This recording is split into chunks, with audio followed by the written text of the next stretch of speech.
पूत सपूत तो की धन संचय, और पूत कपूत तो की धन संचय। मेरे माँ बाप ने नहीं सोचा था कि उनका लड़का कथा करेगा। मेरे पिता चने का ठेला लगाते थे तो उनको नहीं मालूम था कि मेरा बेटा कथा करेगा। मेरे पिता ने चाय की दुकान लगाई तो कब्बसी हमने धोए थे, चाय के गिलास हमने चाय देने जाते थे। उनको नहीं मालूम था कि उनका बेटा कथा करेगा। जब उनको नहीं मालूम था कि उनका बेटा क्या करेगा, तो हमको क्या मालूम कि हमारा पुत्र आगे जाकर क्या करेगा। इसलिए अपने कर्म स्वयं लिखा कर मनुष्य पैदा होता है, उसके भाग्य में कितना है उसको मिल जाएगा। इसलिए कभी हमने अगर आपको कथा में जितनी बात कहते हैं उतना अपन भी स्वयं अमल कर कर चलते हैं। आप चिंता मत करना, आपके लिए है सर्वस्व। कल एक बहन जी कह रही थी, गुरुजी मेरा पर्स गिर गया सालासर में, पैसे नहीं। बहनों, हमारे वो अग्रवाल जी आए हैं माउंट आबू से, उन्होंने कहा गुरुजी मेरे पास पैसे खत्म हो गए। हमने कहा ये 11,000 रुपए पकड़ो। एक बोले हमारे पास पैसा नहीं है, हमने कहा ये 5,000 पकड़ो। आप विठलेश सेवा समिति में आई हो, आपके पास अगर ओढ़ने के कपड़े नहीं हो, कोई बैग चले गया हो, साड़ी नहीं हो, जगन्नाथपुरी में किसी के सूटकेस चले गए थे, उनको वस्त्र दिए 4-6 लोगों को। जिनके पास जो नहीं है, अगर टिकट भी नहीं है तो समिति में सूचना करिए, विठलेश सेवा समिति आपका किराया देगी, आपको भेजेगी। आप बिल्कुल चिंता मत करो, आपके घर में आए हो साहब, टेंशन क्यों लेते हो। मुझे भी जोड़कर नहीं जाना है, आपका है, आपको समर्पित कर कर जाऊंगा।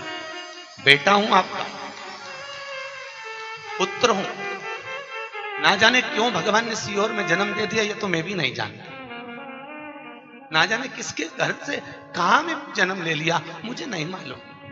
मेरी पत्नी कहती है हमको टाइम नहीं देते, मैं कहता हूं मेरे को मालूम नहीं, मैं क्यों समय नहीं दे पाता। बच्चों को समय नहीं देते, मुझे मालूम नहीं मेरा जन्म क्यों हुआ, मुझे ज्ञात नहीं है साहब कि मैं पैदा क्यों हुआ।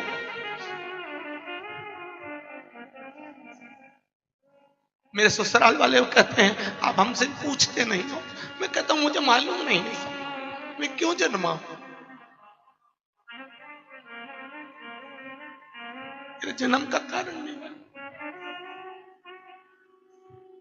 मुझे आज भी संस्कृत नहीं आती भाई, मैं बड़े बड़े वेद पुराण संस्कृत नहीं पढ़ता, हिंदी में मुझे पढ़ने का शौक है, रात दिन पढ़ता हूं। बस पता नहीं, मेरी समिति के लोग कहते हैं आप इतना क्यों करते हो, घर से फुर्सत नहीं मिलती किसी को भी।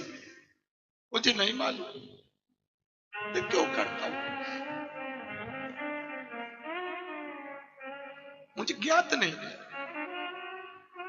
आज भी मैं मेरे कलुआ से पूछता हूं मेरा जन्म क्यों करा है, मुझे बताओ। ना जाने क्यों जन्म। जो जोड़ता हूं साल भर प्रयास करता हूं वो आपको परोसा जा साहब। 1100-2100 में नहीं हो सकती साहब व्यवस्था। मेरे जजमानों का भगवान को भला करे साहब, पसार पसार के देते हैं, खर्चा कर कर चले जाता हूं।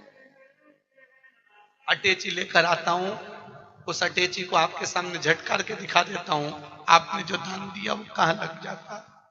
खूब बस एक निवेदन है, खूब भजन करो साहब, खूब करो। धन नहीं है ना, इस्माइल देना। पैसा नहीं हो, इस्माइल भी नहीं हो तो मीठी वाणी बोलना, बहुत देगा साहब। बेटा है मेरा गोवर्धननाथ, देने में कमी नहीं रखता। लोग चाहे ताने दें, कुछ भी कहें, बड़ी अलमस्ती में अपनी जिंदगी जियो भाई, बहुत अलमस्त। मनुष्य का शरीर है, हम भी नहीं मिलेंगे, तुम भी नहीं मिलोगे। चले जाता है उसको लोग 10 दिन 8 दिन याद करते हैं, उसके बाद कोई याद नहीं करता। और सत्संग से जाने के बाद आपको लोग याद करेंगे कि कोई मिली थी, कोई मिला था। बहुत प्रेम से जीवन जियो साहब, और खूब सेवा करो माता पिता की। वो कह दे तू करोड़ों की दौलत यहां लुटा दे, लुटा दे। वो कह दे यहां बैठ जा, बैठ जा, देगा, उसका आशीर्वाद होगा, खूब मिलेगा।